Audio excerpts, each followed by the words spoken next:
बताता है इंटरोगेशन में, जब पुलिस को उस टाइम पे इंटरोगेट करती है, कि वो पिछले 6 महीने से उसी कमरे में अपनी मरी हुई बहन के सड़ते हुए कंकाल के साथ रह रहा था। और यहीं तक रह नहीं रहा था, बल्कि उसी सेम बेड पे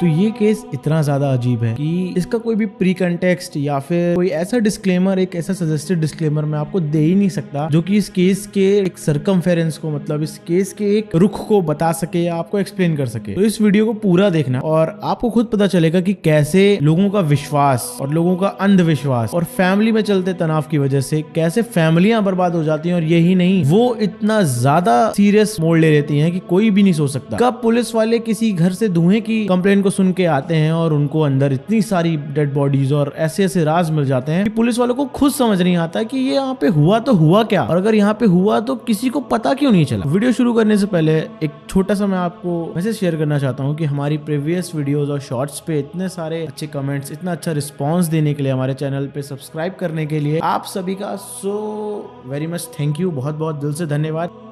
11 जून 2015 जब कोलकाता में एक नाम पूरे शहर में नहीं बल्कि उस शहर से पूरी देश और दुनिया में फैल गया। तो 11 जून 2015 को कोलकाता के 3 रॉबिन्सन स्ट्रीट के एक घर में से धुआं आता हुआ देख आस पड़ोस के लोगों ने पुलिस को फोन किया। और वो एक आम घर का, एक आम सोसाइटी का धुआं नहीं था, बल्कि 3 रॉबिन्सन स्ट्रीट जो थी एक पॉश एरिया थी। मतलब वहाँ पे काफी बड़े बड़े और पावरफुल लोग रहते थे और वहां से घर से धुआं आना एक आम बात नहीं थी। और जबकि वो धुआं किसी के किचन के एरिया से नहीं बल्कि बाथरूम की विंडो से आ रही। और उस काले उठते हुए धुएं को देख के जब पुलिस वहां पहुंचती है तो गेट पे दस्तक देती है। और कई बार खटखटाने के बाद भी कोई दरवाजा नहीं खोलता। और ऐसे ही काफी देर खड़े रहने के बाद, कोशिश करने के बाद, जब दरवाजा खोलने कोई नहीं आता, पर अंदर से धीमी धीमी और फुसफुसाती हुई कुछ मंत्रों की या फिर किसी के बोलने की या फिर फुसफुसाने की बात और आवाज आती है बहुत धीरे धीरे। तो पुलिस ज्यादा देर ना करते हुए उसके बाद गेट तोड़ के अंदर घुसती है। और जब पुलिस अंदर घुसती है तो उसको वो जो धीरे धीरे फुसफुसाने और मम्बलिंग की आवाज थी वो एक लाउड म्यूजिक और एक मंत्रोच्चारणों में बदल जाती है। और वो कोई इंसान का मंत्रोच्चारण या फिर गाना बजाना नहीं था, बल्कि उस घर की जो तहकीकात में 5 स्पीकर मिले थे, उन 5 स्पीकर में एक साथ अमेरिका के एक बहुत बड़े क्रिश्चियनिटी प्रमोटर या गुरु आप कह सकते हो, जॉयस सरमन की वॉइस रिकॉर्डिंग के प्ले होने की आवाज आ रही थी। पुलिस घर के अंदर जाती है तो उनको फर्श पे हर जगह कुछ ना कुछ पड़ा हुआ मिलता है अजीबोगरीब तरीके से। और जब वो फर्श पे पड़ी हुई किताबों, पेपर के टुकड़ों, कागज के टुकड़ों और चीजों से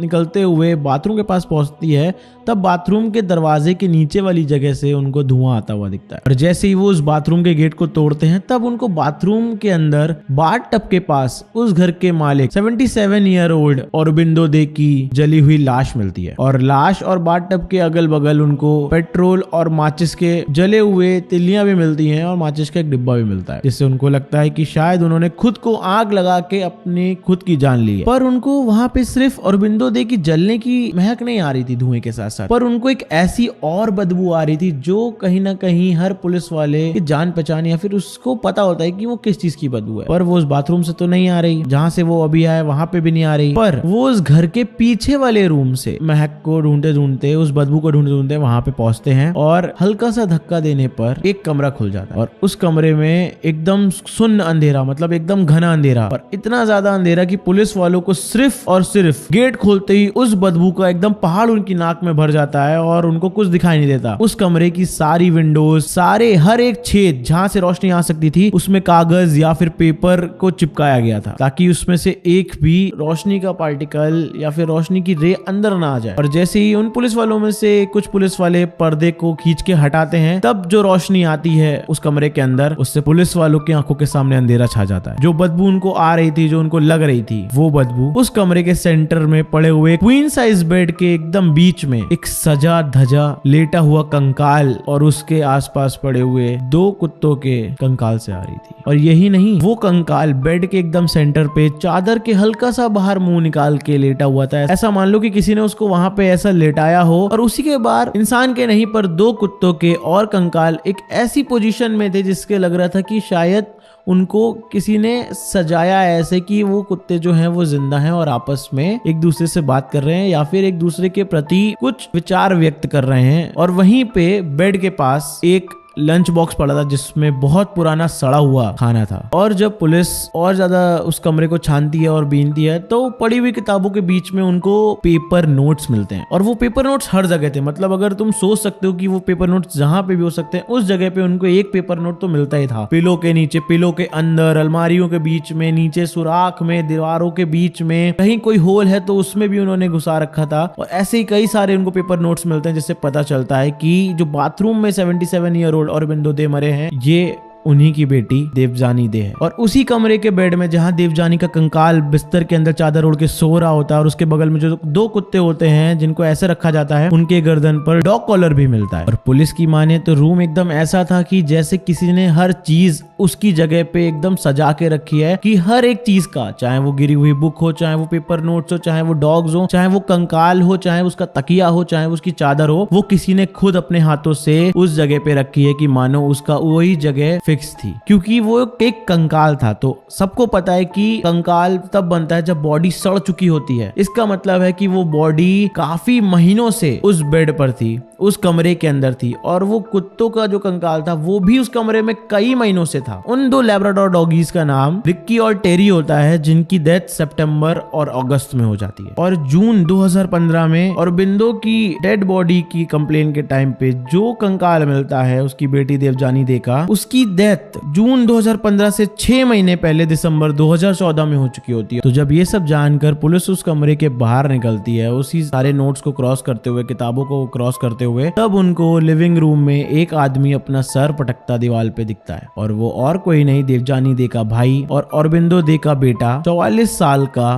पार्थो दे है। और उस एटमॉस्फेयर और सारे सर्कमस्टांसेस को देखते हुए पुलिस को प्रॉपर शक होता है कि कहीं ना कहीं ये जितनी भी चीजें पाई गई हैं घर के अंदर उसका डायरेक्ट या इनडायरेक्ट कनेक्शन पार्थो दे से भी है। और पुलिस उसको अपनी कस्टडी में ले लेती है। और पूछताछ में जब पुलिस उससे पूछती है कि तुमने इनको क्यों मारा या फिर तुमने ऐसा क्यों किया, तो अरबिंदो दे कहता है कि मैं अपनी बहन को इतना चाहता था, उससे इतना ज्यादा प्यार करता था कि उसको मारना तो दूर, मैंने तो ऊपर से उसको बचा के रखा हुआ है, या फिर मैं अपनी बहन को ही क्यों मारूंगा जिससे मैं इतना ज्यादा प्यार करता हूँ। पर 3 कंकाल, एक जली हुई बॉडी और घर में ऐसा माहौल देखकर पुलिस वालों को पार्थो डे पे और शक हो जाता है। क्योंकि वो पुलिस वालों को इतना नॉर्मली और इतना सर्टनली जवाब दे रहा होता है उनकी बातों का कि किसी का भी शक होना लाजमी है कि ऐसे माहौल में भी कोई इंसान इतना ज्यादा नॉर्मल कैसे हो सकता है। या तो वो कोई साइको किलर है, या तो वो कोई मेंटली इंसान है, या फिर वो कुछ ऐसा है जो कि किसी ने कभी सोचा ही नहीं था कि ऐसा हो सकता है। और इतना ही नहीं, पार्थो उनको जिस हालत में मिलता है ना उस कंकाल वाले घर में, उसके कपड़े गंदे, उसके बाल उलझे हुए, उसके मुंह से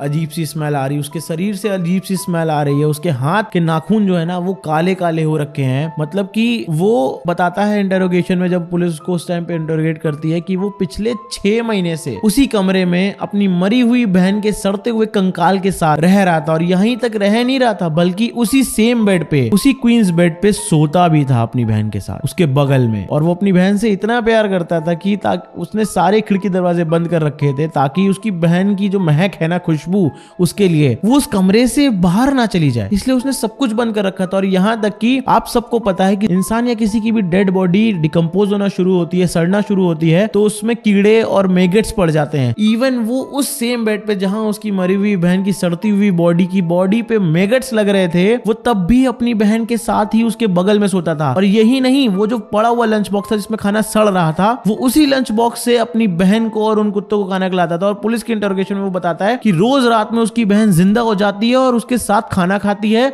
बातें करती है, और ऐसे ही वो पिछले 6 महीने से रह रहा होता अपनी बहन के साथ उसी कमरे में। और ये बातें सुनने के बाद एक आम आदमी को, एक नॉर्मल, आप जैसे हम जैसे नॉर्मल आदमी को, अगर आप नॉर्मल हैं बाय चांस, तो आपको ये लगेगा कि ये आदमी क्या बातें कर रहा है। मतलब हम सोच भी नहीं सकते हैं कि मतलब कहीं पर अगर एक चूहा भी मर के सड़ रहा होता है तो नाक बंद कर लेते हैं लोग, और वो एक अपनी खुद की बहन के साथ एक 6 महीने से एक कमरे के अंदर सब कुछ, मतलब लाइट का सोर्स बंद करके, मैगेट्स पड़ रहे हैं, कीड़े पड़ रहे हैं, बदबू आ रही है, वो उसी कमरे में रह रहा है, सड़ा हुआ खाना खिला रहा है, एकदम मतलब रूम सजा रहा है, एकदम ऐसे सब कुछ कर रहा है। तो वो इंसान की मानसिक स्थिति कैसी होगी, या फिर वो इंसान किस लेवल पे होगा, वो हम में से, आप में से कोई सोच भी नहीं सकता कि वो इंसान के दिमाग में क्या चल रहा होगा। और इसी इन्वेस्टिगेशन के दौरान एक ऑफिसर यहाँ तक ये भी कहता है कि मिस्टर पार्थो इतना शांत और कोऑपरेटिव थे, उनकी आवाज इतनी सहज और धीमी और मीठी थी, और वो सब कुछ खुद ही बता रहे थे कि कैसे उनकी बहन की डेथ हुई, कैसे वो लंच बॉक्स लेते थे। और उसी इन्वेस्टिगेशन में उसने ये भी बताया कि ना वो सिर्फ 6 महीने से अपनी बहन के साथ रह रहा है, बल्कि उसकी बहन के कपड़े चेंज करना,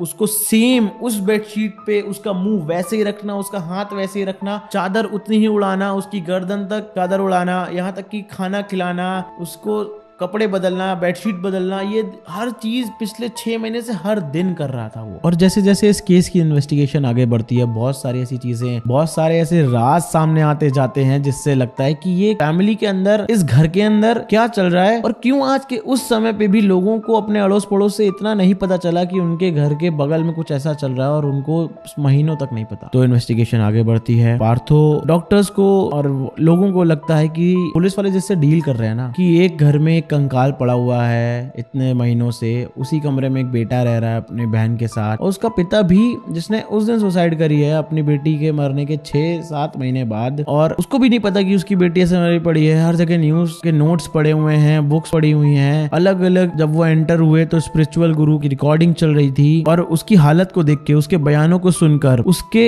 सिजोफ्रेनिक फैमिली को देखकर डॉक्टर्स और पुलिस भी उनको इंसिस्ट करती है जज को, पार्थो की जो हेल्थ है वो ठीक नहीं है और उसको डॉक्टर्स के पास भेजना चाहिए और उसका इलाज करवाना चाहिए। और यहाँ तक कि उसकी चार्जशीट में उसको कोई बड़ी सजा भी नहीं दी जाती है, उसको बस ये बोला जाता है कि टेम्परमेंट ऑफ एविडेंस की वजह से और उस डेड बॉडी के साथ रहने की वजह से, जिसकी वजह से एक ऐसा कम्युनिकेबल डिसीज या फिर एक हार्मफुल लाइफ टेकिंग डिसीज फैल सकती थी, जिसकी वजह से और लोगों की भी जान जा सकती थी, इसकी वजह से उसको 6 महीने की सजा होती है। और डॉक्टर्स के इंसिस्ट करने पर उसको पेवलोव हॉस्पिटल फॉर मेंटल डिसेबिलिटीज में एडमिट कर दिया जाता है। पर पेवलोव हॉस्पिटल जाने से पहले वो मीडिया को कुछ एक ऐसा बयान देता है जिसमें वो बहुत सारी बातें करता है। तब उसी बयान में पार्थो ये भी बताता है कि उसकी बहन की डेथ कैसे हुई और कैसे उसने अपने इतने बहन को प्यार करने के बाद भी, इतना उसके साथ रहने के बाद भी अपनी बहन को रोकना चाहा, पर उसकी बहन ने उसकी नहीं सुनी, और फिर उसने कैसे उनको प्रोटेक्ट किया। वो हर चीज उसमें बताता है कि वो क्यों अपनी बहन को मारेगा जब उसके पास लाइफ में अभी इतना बड़ा घर है। और ये भी बोलता है कि उसकी मदर की इतनी प्रॉपर्टी है, उसके नाम पे इतनी प्रॉपर्टी, और एक पॉश एरिया में अगर वो रह रहा है तो ऑब्वियसली वो अमीर तो होगा।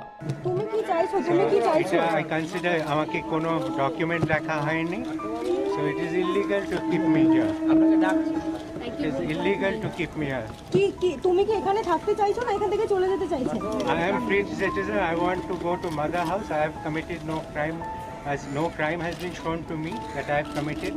In fact, I have got there's a lot of property which is there in my name. I want to go to mother house. I want to donate. I want my only intention is to go to mother house. और फिर उसको जब hospital में भेज दिया जाता है तब उनसे एक साइकेट्रिस्ट मिलने जाती हैं जिनका नाम एच शची मित्रा होता है, जो कि उसको मिलने के बाद ये बोलती हैं कि पार्थो दे ना सिर्फ एक साइकोटिक आदमी है, बल्कि उसके अंदर बहुत सारी टेंडेंसीज हैं नेक्रोफिलिक होने की। मतलब नेक्रोफिलिक वो लोग जिनको एक मरे हुए आदमी की बॉडी के साथ शारीरिक संबंध बनाना पसंद करते हैं। पर जब हॉस्पिटल में पार्थो की अच्छे से केयर करी जा रही होती है, उसका ख्याल रखा जा रहा होता है, तो वो भी पिघल जाता है और अंत में वो डॉक्टर को एक एक करके सब कुछ बताता जाता है कि उसके साथ क्या क्या हुआ, कैसे कैसे हुआ। और 2 डॉक्टर्स तो ये भी बताते हैं कि कैसे वो रोज अपनी बहन के लिए चाय, नाश्ता, कॉफी, डिनर लेके आता और उसको ट्रीट करता, उसको खिलाता, उसके डॉगीज को, मरे हुए डॉगीज को खिलाता, और कैसे उसके अकॉर्डिंग रोज रात को देवजानी जिंदा हो जाती है और उसके साथ मिलके खाना खाती। पर डॉक्टर ये पूछते हैं कि जब तुम अपनी बहन की इतनी केयर कर रहे हो, इतना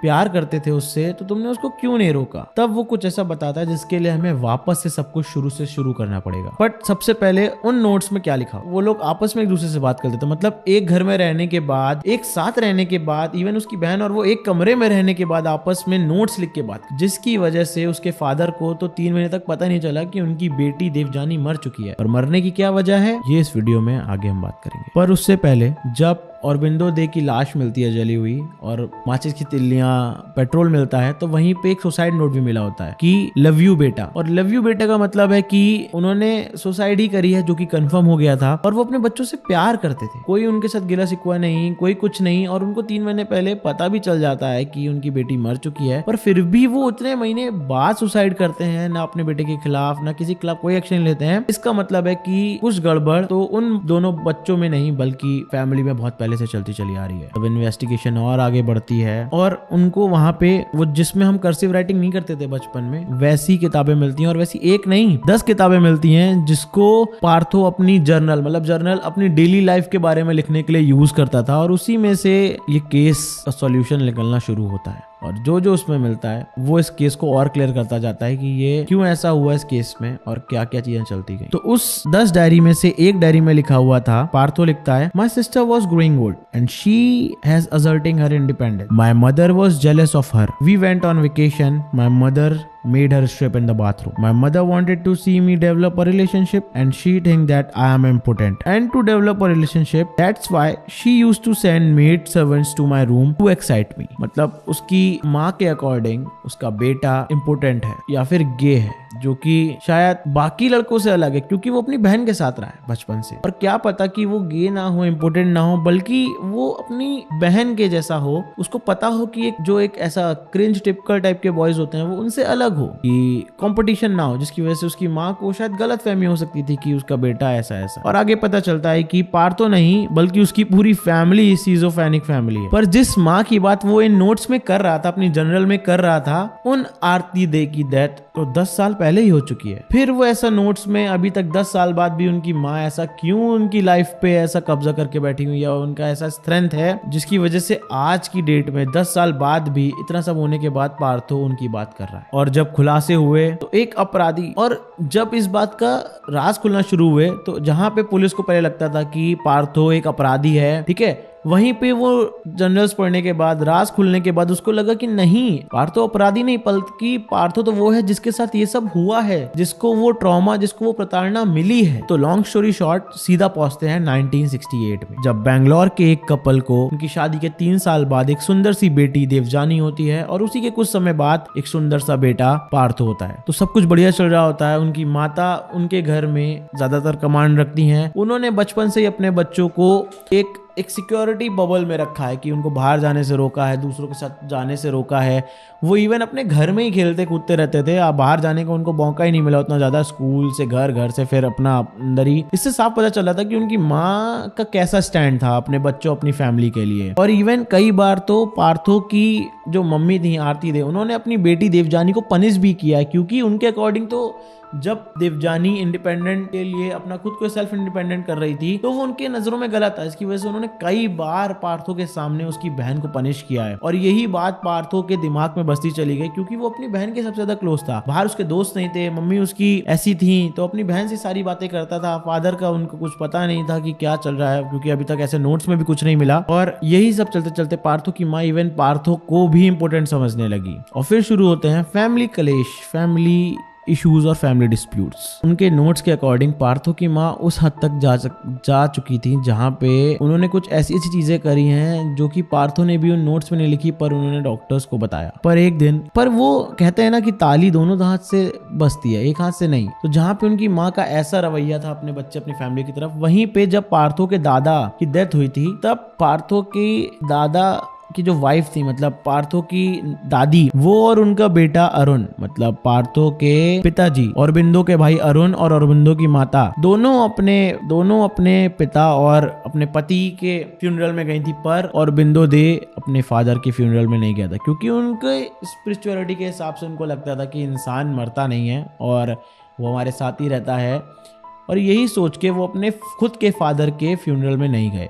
और ये बात बहुत इंपॉर्टेंट है, ये मैं आपको बता रहा हूँ, ठीक है। तो औरबिंदो अपने फादर के फ्यूनरल में नहीं गए। फिर आपस में उनके फादर के जाने के बाद उस एरिया में उनके फादर ने जो इन्वेस्टमेंट करी थी उसका प्राइस बहुत हाई था, जिसकी वजह से उनके भाई अरुण और औरबिंदो में आपस में क्लैशेस होना शुरू हो गए। यहाँ तक कि औरबिंदो हाउस नंबर 3 के ग्राउंड फ्लोर पे रहता था और उनका भाई फर्स्ट फ्लोर पे रहता था, और उन्होंने 40-50 हज़ार रुपए दिए थे गार्ड्स को कि कोई फर्स्ट फ्लोर की चीज सेकंड फ्लोर पे ना जाए और सेकंड फ्लोर की चीज फर्स्ट फ्लोर पे ना आए, यहाँ तक कि लोग भी एक दूसरे के फ्लोर पे ना आ जा सके। तो सोचो इतना ज्यादा डिस्प्यूट चल रहा था, और ये डिस्प्यूट और बढ़ गया जब पार्थो की वाइफ ने वहां पे क्रैश खोलने की कोशिश करी तो अरुण ने उनको मना कर दिया, और वही और बढ़ गया जब देवजानी ने अपना डांस स्कूल खोलने की कोशिश करी ग्राउंड फ्लोर पे, तो भी अरुण ने मना कर दिया। फिर ये केस काफी सालों चला घर के डिस्प्यूट्स का, जिसमें पूरी, तो मतलब आप एक तरीके से ये कह सकते हो कि वो जो 2 बच्चे थे ना, उनकी लाइफ में कुछ भी नॉर्मल नहीं था। ना उनके पेरेंट्स के बीच की बातें नॉर्मल थी, ना उनकी फैमिली के बीच की बातें नॉर्मल थी, ना उनके फादर उनकी मदर की थिंकिंग और साइकोलॉजिकल मैनर्स एक दूसरे के लिए नॉर्मल थे। तो वो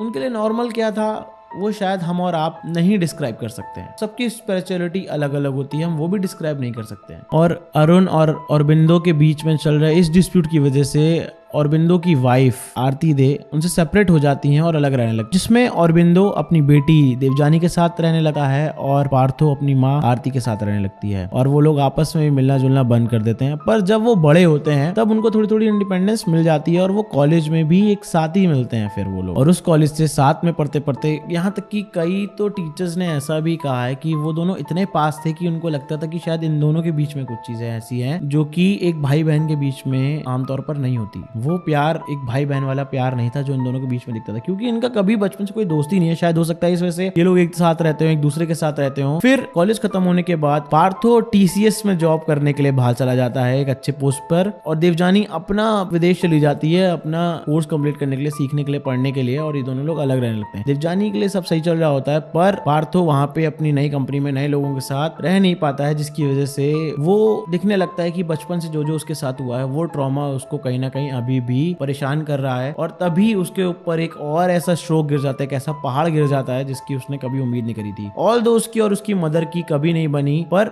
वो अपनी मम्मी से प्यार करता था। He used to love his mom। और काफी लंबे समय तक कैंसर से बैटल करने के बाद 2005 में जब पार्थो बाहर जॉब कर रहा होता है तब उसको पता चलता है कि उसकी मम्मी भी अब इस दुनिया में नहीं रही। पर जैसे उसके फादर अपने पिता के फ्यूनरल में नहीं गए ना, वैसे ही पार्थो और उसकी बहन देवजानी भी अपनी माता के फ्यूनरल में नहीं जाती हैं। इससे क्लियर पता चलता है कि कैसे एक फैमिली, एक पेरेंट का डिस्प्यूट उनके बच्चों में आ जाता है, वहां से चीजें गलत होना शुरू हो जाती हैं। पार्थो बताता है कि उसकी बहन और वो जब वापस आ जाते हैं, एक ही घर में रहते अपनी माँ के डेथ के बाद उसी रॉबिन्सन स्ट्रीट के हाउस नंबर 3 में, तो वो तीनों लोग आपस में बात करना बंद कर देते हैं, और वहां से शुरू होता है एक दूसरे को नोट्स लिखने का तरीका। मतलब समझ रहे हो कि आप एक फैमिली एक घर में रह रही है और बात नहीं कर रही है, नोट्स लिख रही है। वो फैमिली किस टेम्परामेंट और किस लेवल पे जाके रुकी होगी, कितना सोच में उनकी फर्क आ गया होगा, कितना उनके पर्सनल बिलीव्स में फर्क आ गया होगा, कितना उनकी मेंटल स्टेबिलिटी हिल गई होगी कि एक घर के एक छत के नीचे रहने के बावजूद भी वो एक दूसरे से बात नहीं कर रहे थे। एक तीनों लोग लेटर्स लिख रहे थे एक दूसरे को। और तभी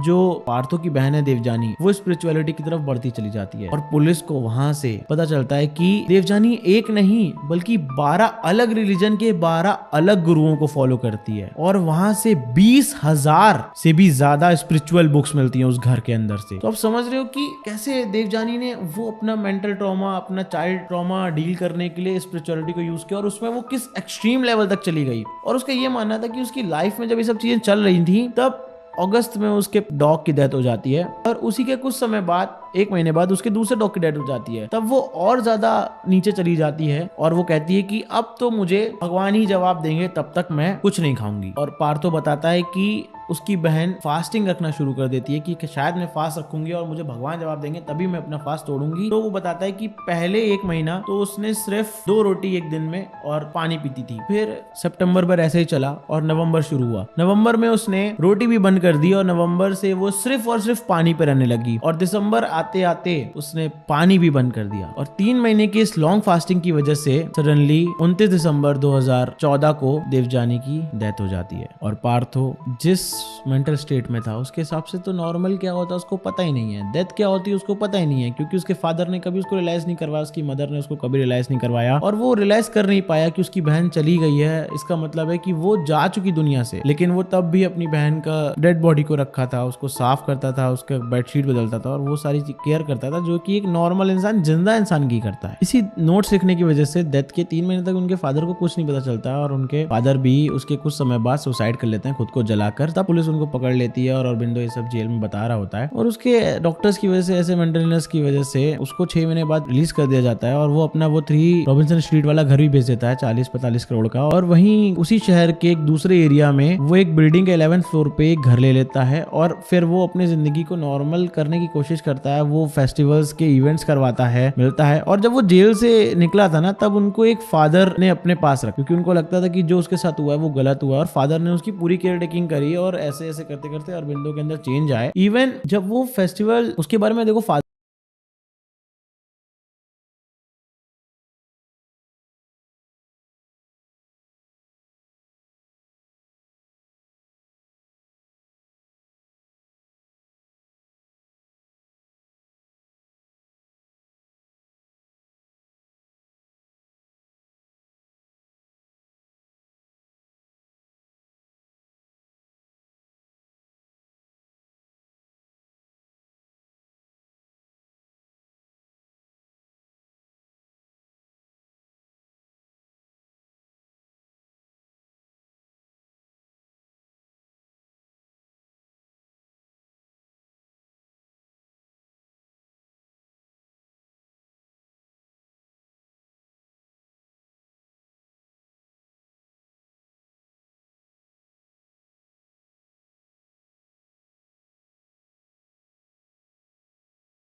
डार्कनेस पर उसी फरवरी के महीने में 2017 में, और जब उसके नए घर मतलब 11th फ्लोर पे जब वो जहाँ वो रहता था वाटकुंज में, वहां से एक कंप्लेन आती है फादर को, रोडनी को, कि पार्थो फोन नहीं उठा रहा है। तब रोडनी और आसपास के लोग पुलिस को फोन करते हैं और क्योंकि 11th फ्लोर से धुआं आ रहा था, इस वजह से पुलिस भी वहां तुरंत पहुंच जाती है और पार्थो का नाम था, इस वजह से पुलिस और जल्दी पहुंच जाती है। और जब पुलिस, फादर और लोग वहां पहुंचते हैं तो 2017 में एक 11th फ्लोर के अपार्टमेंट में वाटकुंज में उनको 2014 का ही सेम सिनेरियो दिखता है। और जब वो घर के अंदर घुसते हैं और बाथरूम का गेट तोड़ते हैं तो वहां पे उन्हें पार्थो की जली हुई लाश मिलती है। ना कोई सुसाइड नोट, ना कोई एविडेंस, ना कोई सोशल मीडिया पोस्ट, बस पार्थो और उसकी जली हुई लाश।